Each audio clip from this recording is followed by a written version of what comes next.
So hi guys, for today's quick vlog, I'm gonna teach you how to put a long story in your My Days. Ano ba tawag doon? Kasi as I've seen, napansin ko lang na some of my friends, putol yung mga story na nilalagay nila sa kanilang mga My Days.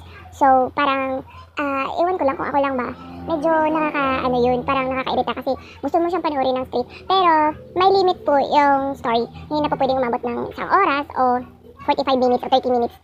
Parang 20 minutes lang ata or 25 something. So, bago ka pa lang sa channel ko, just subscribe to my channel and click the like button below na rin po. Thank you so much. Sana makatulong man lang yun. So, let's go. Yan, una, open muna natin yung messenger. Next is open muna natin tong pangalawa kong account. Open muna natin kasi dito ko sinisave lahat ng files na meron ako. Hindi tayo didiretso sa my story guys. Click muna natin yung picture below. Dito po siya. Yan, click po natin yan. As you all know, na yung story is 20 seconds lang, diba? Pag dun ka talaga gagawa sa mismong app, ay sa mismong store. Basta, yun na yun. So, ito, try natin yung 2 minutes. Ito siya. I do ko try. Try natin siya, and then, so, naklik ko na siya. And then, click mo yung edit. Yan. Click mo yan. Pagkatapos, yan, edit. Ayan na.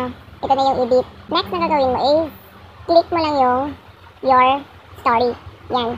Click mo lang yung your story. Tapos, click mo lang yung add.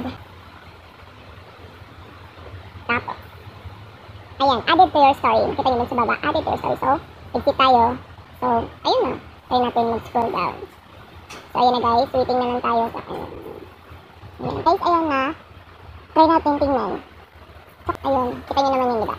1 minute. So, posted na siya guys. So, ayun. Ayan na. Okay na ang ating video. Thanks for watching.